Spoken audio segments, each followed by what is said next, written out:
No. Pag 12 po pwede kasi majority na kami of the 22 because it should be 11 divided by 2. 22 divided by 2 is 11 plus 1. So we have 12. But that math cannot be applied on SP. Not on SP. I'm sorry, not on SP. That's why we did not elect a Senate President because we'll be violating a law. We'll be violating the Constitution. Was there any promise to SP, to Senator Cheese, or talagang...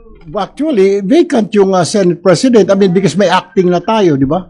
There's an acting president. Si Sen Win, in his capacity as pro tempore, until a new Senate President is elected. And the only way that we can elect is we will have 13. Otherwise, we cannot elect a new Senate President. So we will be, the Senate pro tempore will be the acting Senate President. Enzo Recto, kalaban ang katiwalian at kasinungalingan, kakampi sa katotohanan at kabutihan. Magiging Senate President, lilipat pa ba from the majority? Kung may lilipat pa, kung may mahimasmasan ngayon na mga kasamahan nila, and I still urge, we're still open, doon po sa mga members po na majority, please join us. We will accept you with open arms. Let's work together for the nation, not for ourselves, not for the political parties, not for certain individuals, but for the entire country. Let's work together. We will accept you. We will embrace you. Sir, kung hindi makaka-13, hindi nananatili pa rin Senate President ngayon si Senator Alan. Say again? Well, right here in Rule 4 of the Senate, Section 5, it says, a pro tempore may act as acting president. Acting Senate President? Acting Senate President, ang pro tempore. Sir, kumausap kay Senator para sumama po sa grupo. Oh, well, Senator Miggs. And then, actually, yesterday pa he's not very happy anymore. Then, we really thought na yesterday he would join us, but he did not. He was thinking it over, consulting his family, his friends. And then, kanina morning, he said he will attend. But we didn't expect it. Kasi kahapon he said he'll come, but he did not. So, kanina, we were surprised when he joined us, when he arrived. Paano po naging effective yung pagkapalit nyo ng chairmanship if you never had a 13 yet? No. Pag 12 po pwede kasi majority na kami Of the of the 22 because it should be 11 divided by 2. 22 divided by 2 is 11 plus 1. So we have 12. But that math cannot be applied on SP. Not on SP. I'm sorry, not on SP. That's why we did not elect a Senate President because we'll be violating a law. We'll be violating the Constitution. Was there any promise to SP, to Senator Cheese, or talagang na-enlighten lang siya? He was enlightened. I mean, kaya nga po, niyakap na kanina, we were surprised because Sen Miggs was already, we asked Sen Miggs kanina, meron bang ikang kapalit, may sinasabi sa niya, wala naman. Well, nothing. Sir, kailan na sigurado na dadating si Senator Cheese?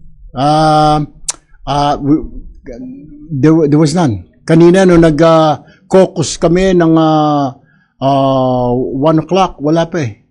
Kasi yesterday said na he will join, but he did not. So yung mga bandang alas 3 na sa session hall kayo, were you losing hope na dadating siya? Well, I was already preparing what to tell you guys na pag hindi na naman sila sumipot.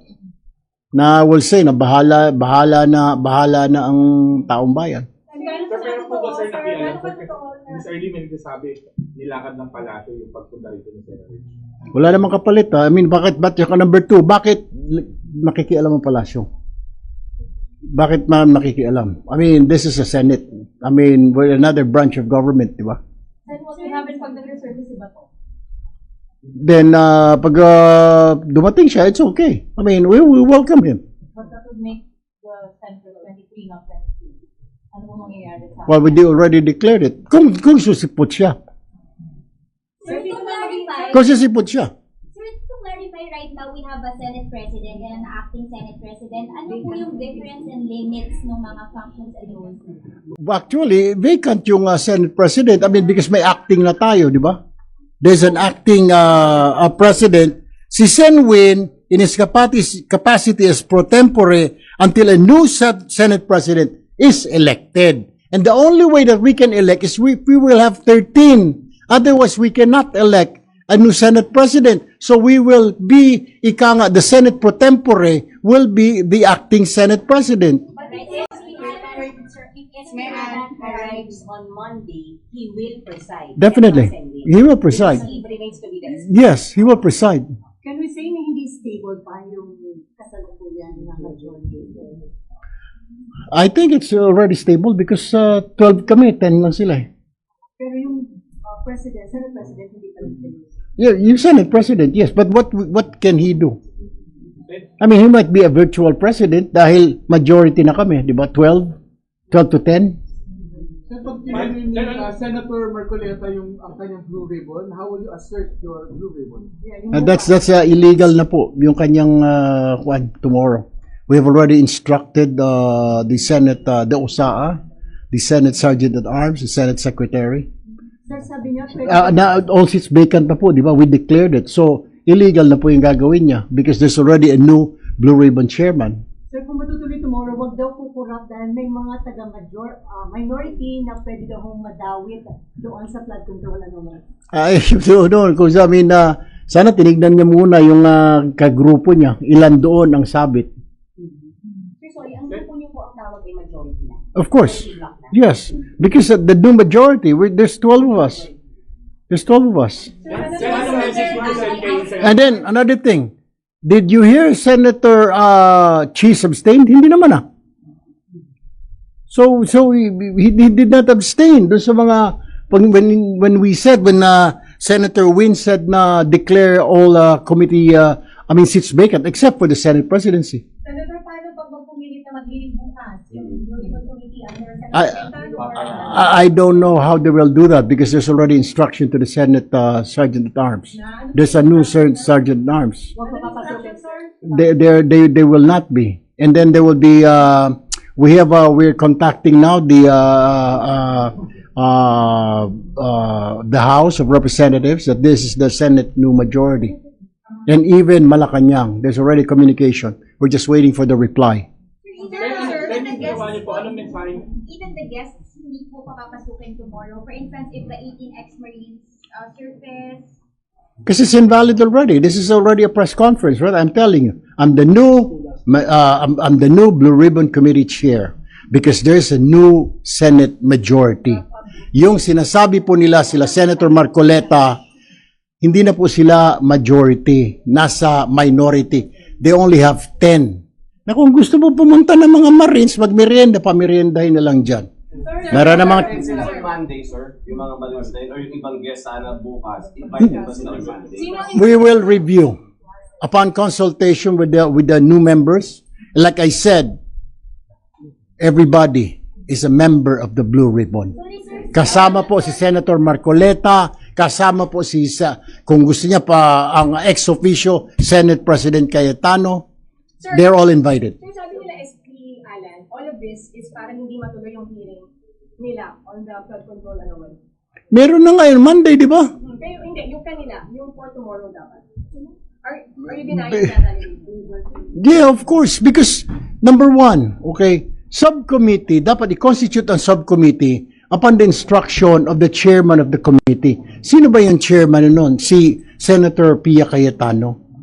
Number two, yung mga invitations, hindi man lang dumaan, kahit naman lang sa minority leader. Ang minority leader is the ex-officio of the Blue Ribbon. Hindi siya binigyan ng copy. Mabuti pa ang media meron. So, that's another violation of the rules of the Senate. Dapat yung mga resource persons, ang bigyan mo yung mga member ng committee para mapag-aralan nila, para we can formulate questions, anong itatanong ko dito. Not the media, because the media cannot ask them questions. Not the bloggers.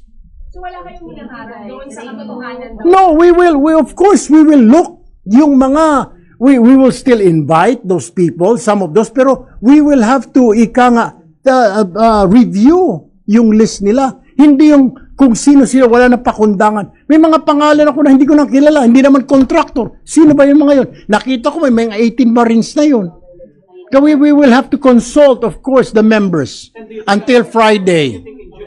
magkakaroon na kayo ng elect ng US pag may lumipat na po sa inyo. Say again?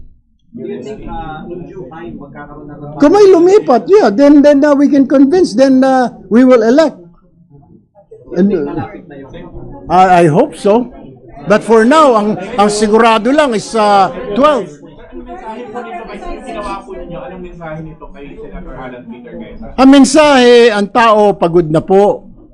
Ang mensahe, lahat po nadadamay, pati po ang minority na pumapasok kami, ang gulo-gulo ng Senado, wala na kayong ginawa. Nakakahiya din po, pinapasweldohan kami araw-araw.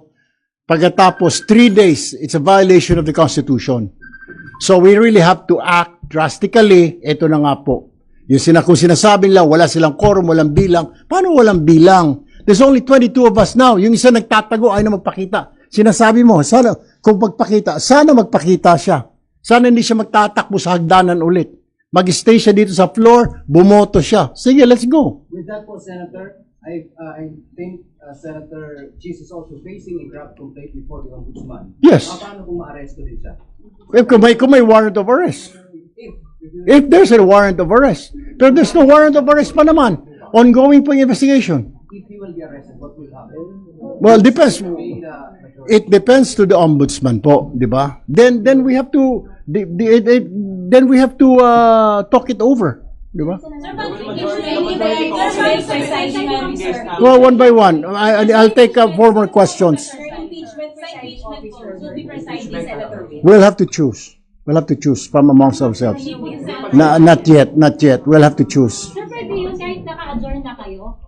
Pwede niyo i-elect yung mga senator? No, that will be done on July 6. Bunyog, bunyog, halikan na kasama ka.